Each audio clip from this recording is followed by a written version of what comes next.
Welcome back to the show. This is episode 30. In preparing for this episode on the topic of frustration, I had to deal with some frustrations of my own.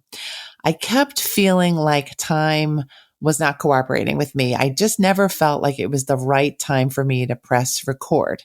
And as a result, the recording kept getting pushed back further and further. And as you can imagine, my feelings of frustration kept rising as time kept moving on. I'm pretty sure we all do this, but a lot of times we don't feel ourselves to have any power over our actions. And I am hoping that this episode on how to conquer your feelings of frustration changes that for you so that you can find your way back to feeling like a success again. There are so many options for feeling bigger, better, and stronger than our feelings of frustration. And I cannot wait to share them with you here. Let's go listen to the episode now.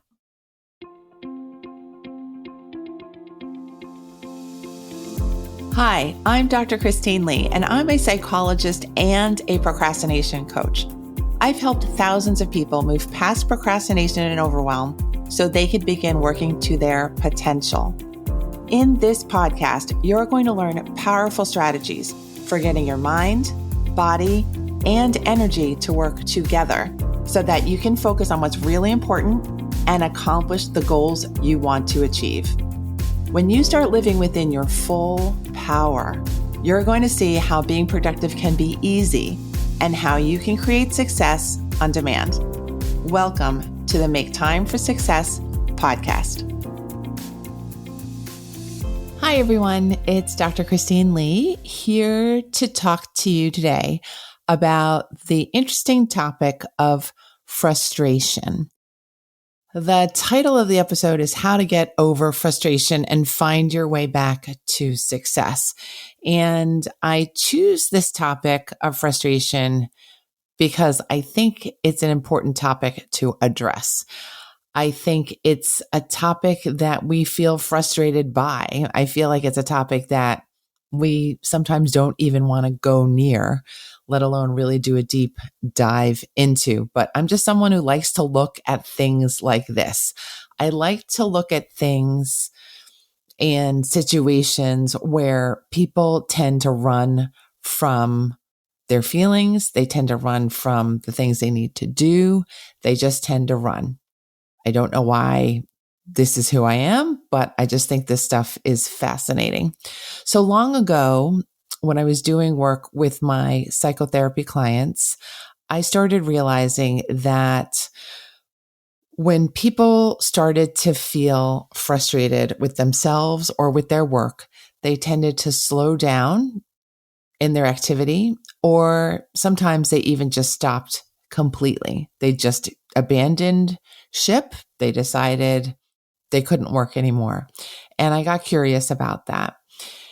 And I think over the years, I've realized in working with people who procrastinate in particular, that so often, most of the time, it's not the work itself that is our biggest impediment. It's not the work at all. We think it is. We call it the work. We complain about the work. But instead of it being the work, it's actually our feelings about the work that are getting in the way. Now, if you know this already, you're already winning because you already know that you can observe your feelings, that they are not something that can take you over, that you have power over your feelings, and feelings are just part of your bodily system trying to help you out. But of course, many people do feel that their feelings are getting the best of them. And I think that's what leads to procrastination and stress and overwhelm. So let's talk about this topic a little bit more. So first point that I have to share with you is something that I learned just about a week ago because I just started reading the book, The Power of Now by Eckhart Tolle. I don't know how to pronounce his last name. I think it's maybe Tolle, Tolle. Again, the book is called The Power of Now.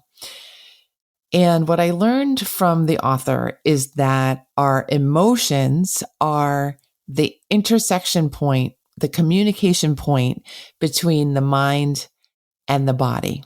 And when I read that, I just thought, I've been a psychologist for over 20 years, but I've never really thought about the link between the mind, the emotions, and the body in that particular way. So my eyes were open.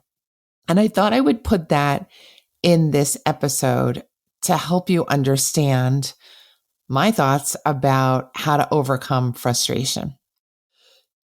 So now the second point is, if we can't tolerate our feelings of frustration, and using Eckhart Tolle's idea about the emotions being the link between the mind and the body, if we can't tolerate the feelings of frustration, we can't make a smooth connection between what our mind wants to do.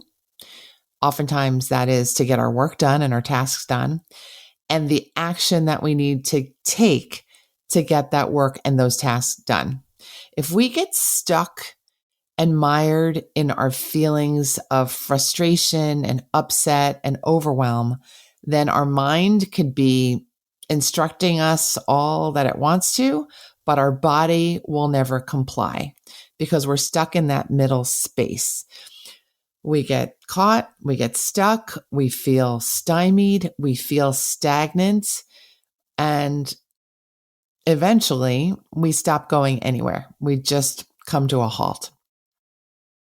And then what happens? All we can do, all that's left, is that we are stuck thinking about our feelings. And that kind of stinks because that just makes us even more frustrated. The third point I have is that the feelings that frustration gives us, the feelings that procrastination gives us, look like this: self-criticism, feeling deflated, feeling exhausted and spent physically, feeling unpowerful, a word that I made up just for you, feeling isolated socially, feeling directionless, feeling sad, and finally feeling unsure and uncertain of what is the next step. And yes, I agree with you, because you're probably thinking that these feelings that are caused by our frustration really are the worst. They're the pits.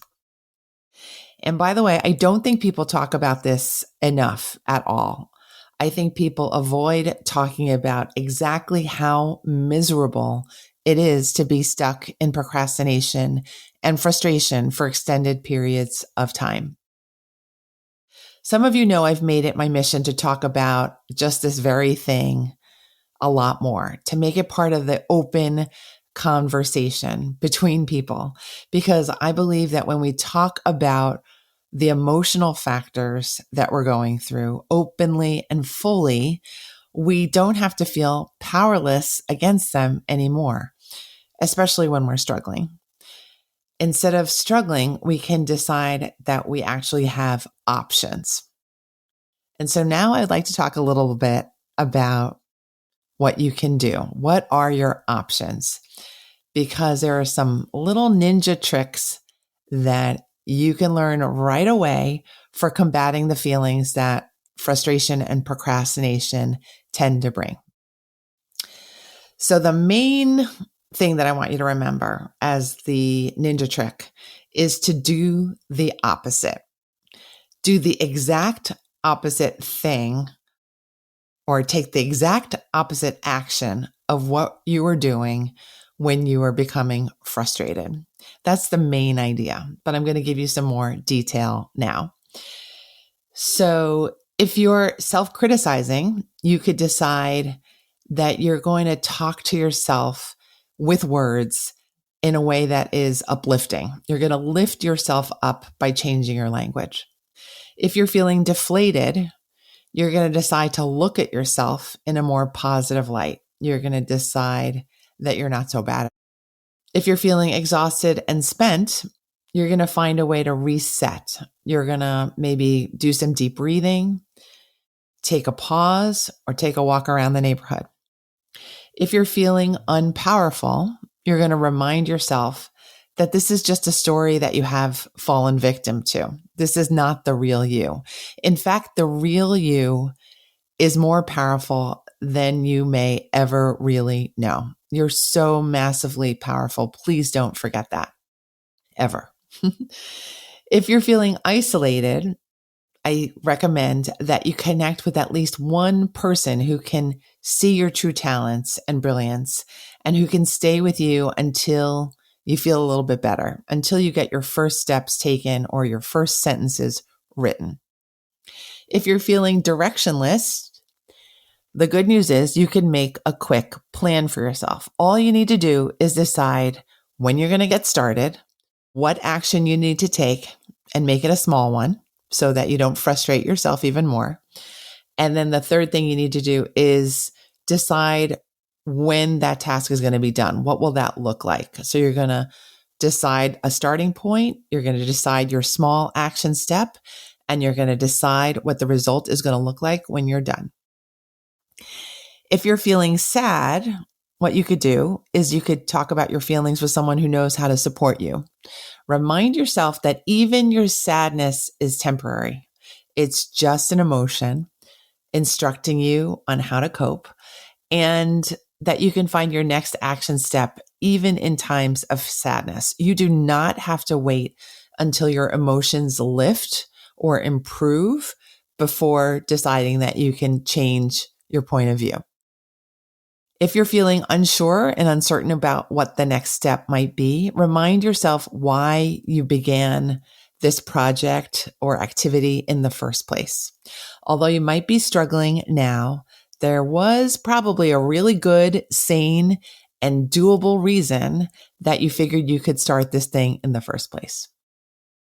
Now, I am quite sure I've forgotten a thing or two on this list of things you can do to counter your procrastination, but that's okay, because the other tip I have for you is to know that you don't need to be perfect, and you don't have to include everything in the universe to be done. You could just decide you're done. So that was 2 tips.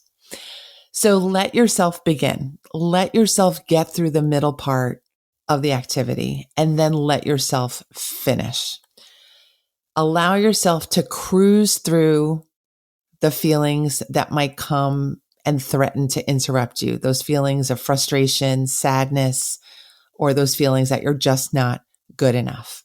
Guide yourself kindly through your activities. Again, beginning, middle, end. That's all you need to do. Use your greatest mental clarity the whole way through. You'll be amazed when you realize eventually that when you get into these habits of not procrastinating and not falling victim to your frustration, that you actually don't feel frustrated as much anymore. That's a big win, by the way. Our biggest resistance is our resistance. So drop the fight, drop the resistance, ease into the process of working and living and being active, and find the success you've been waiting for and wanting all this time. So let me know what you do with these tips. Come over to Instagram and find me at Procrastination Coach. That's my handle, at Procrastination Coach, and send me a direct message with your biggest wins. Let me know how you're going to conquer your feelings of procrastination and your impulse to start procrastinating. I want to end by quoting Eckhart Tolle, however you pronounce his last name. He says in chapter 1, "You are not your mind." He says this: "You may not yet be able to bring your unconscious mind activity into awareness as thoughts, but it will always be reflected in the body as an emotion. And of this, you can become aware. To watch an emotion in this way is basically the same as listening to or watching a thought, which I described earlier. The only difference is that while a thought is in your head, an emotion has a strong physical component and so is primarily felt in the body. You can then allow the emotion to be there without being controlled by it. You no longer are the emotion. You are the watcher, the observing presence. If you practice this, all that is unconscious in you will be brought into the light of consciousness. So I quote this beautiful work of Eckhart Tolle to help you to remember that you are more than your feelings. We can use our feelings to instruct us. We can observe our feelings and we can let them pass. We don't have to be controlled by them anymore. I hope this episode is of use to you, and I hope that you use the information I shared and the tips with joy and with power and with purpose. I'll see you next week on the podcast. And thank you so much for listening. It's been giving me so much joy to create these shows for you. And I'm glad that I'm getting so much feedback that the content has been useful. So I'll see you soon. Thank you for listening to this episode of the Make Time for Success podcast. If you enjoyed what you've heard, you can subscribe to make sure you get notified of upcoming episodes. You can also visit our website, maketimeforsuccesspodcast.com, for past episodes, show notes, and all the resources we mention on the show. Feel free to connect with me over on Instagram too. You can find me there under the name Procrastination Coach. Send me a DM and let me know what your thoughts are about the episodes you've been listening to. And let me know any topics that you might like me to talk about on the show. I'd love to hear all about how you're making time for success. Talk to you soon.